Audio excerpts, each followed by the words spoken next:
So the question of the day is, should my child return to school virtually or live? And I'm going to tell you, I don't have the answer to that question.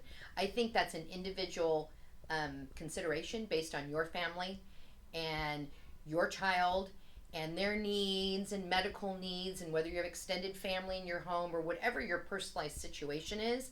This is a personal decision, and I certainly hope you're not having to defend that decision, because whatever decision you make is best for your family. And even if you get 4 weeks into it and you change your mind, switch it back to a decision that's better for you. Sometimes we don't know, looking ahead, what something will be at the end.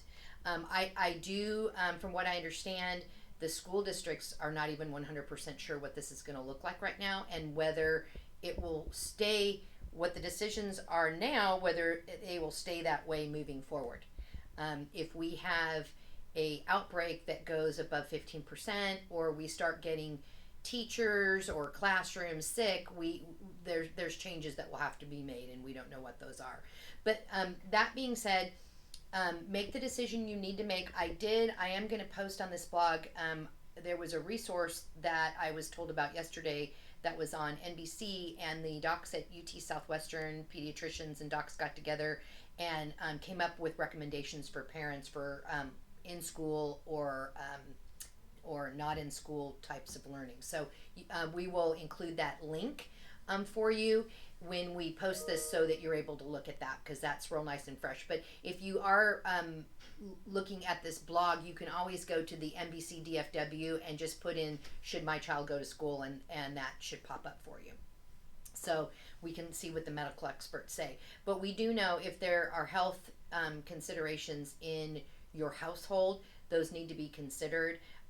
We are very aware that our kiddos can be asymptomatic and carriers, and they seem perfectly fine, and they don't have a temperature or anything, but they can still infect other people. We do know that that's the case, and has been the case. So I would say we know less about COVID and not really more, because what we realize is it can be all around you and you have no idea, and you have no warnings.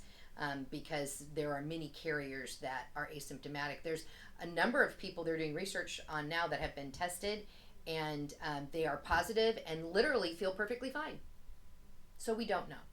So that being said, I would make sure, again, like I always say, please start preparing your kids ahead of time before school starts, whether that's going to be, well, actually, for most of the people right now, I think in our area, it's going to be online, at least for the first 3 or 4 weeks, or after Labor Day, and then they'll switch to in school or not.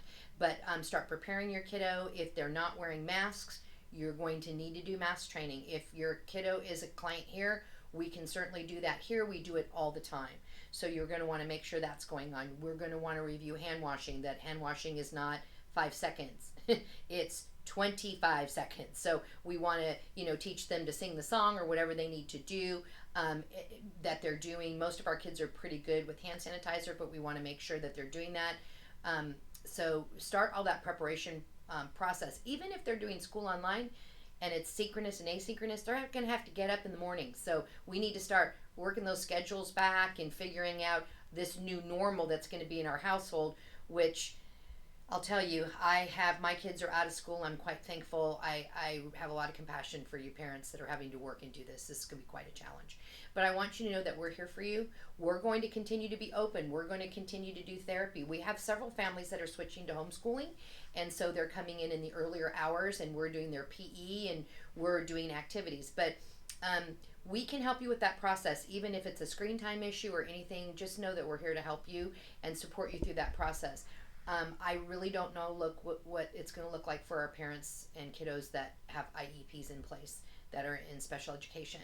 I would recommend really reaching out and maybe calling a virtual ARD meeting, so that you have a better idea what that process is going to look like for your kiddos.